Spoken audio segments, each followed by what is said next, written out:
धृतराष्ट्र उवाच धर्मक्षेत्रे कुरुक्षेत्रे संवेता युयुत्सवः मामकाः पांडवाश्चैव किम कुर्वत संजय। धृतराष्ट्र ने कहा, हे संजय, धर्मभूमि कुरुक्षेत्र में युद्ध की इच्छा से एकत्र हुए मेरे तथा पांडु के पुत्रों ने क्या किया। तात्पर्य: भगवद गीता एक बहुपठित आस्तिक विज्ञान है जो गीता महात्म्य में सार रूप में दिया हुआ है।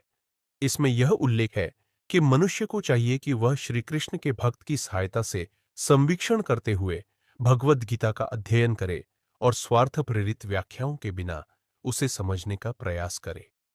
अर्जुन ने जिस प्रकार से साक्षात भगवान कृष्ण से गीता सुनी और उसका उपदेश ग्रहण किया, इस प्रकार की स्पष्ट अनुभूति का उदाहरण भगवद गीता में ही है। यदि उसी गुरु परंपरा से निजी स्वार्थ से प्रेरित हुए बिना किसी को भगवद गीता समझने का सौभाग्य प्राप्त हो, तो वह समस्त वैदिक ज्ञान तथा विश्व के समस्त शास्त्रों के अध्ययन को पीछे छोड़ देता है। पाठक को भगवद गीता में न केवल अन्य शास्त्रों की सारी बातें मिलेंगी, अपितु ऐसी बातें भी मिलेंगी जो अन्यत्र कहीं उपलब्ध नहीं है। यही गीता का विशिष्ट मानदंड है। स्वयं भगवान श्री कृष्ण द्वारा साक्षात उच्चरित होने के कारण यह पूर्ण आस्तिक विज्ञान है। महाभारत में वर्णित धृतराष्ट्र तथा संजय की वार्ताएं इस महान दर्शन के मूल सिद्धांत का कार्य करती है।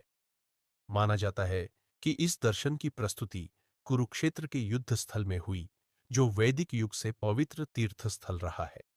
इसका प्रवचन भगवान द्वारा मानव जाति के पथ प्रदर्शन हेतु तब किया गया जब वे इस लोक में स्वयं उपस्थित थे।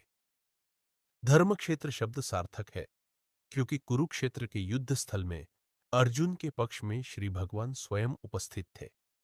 कौरवों का पिता धृतराष्ट्र अपने पुत्रों की विजय की संभावना के विषय में अत्यधिक संदिग्ध था।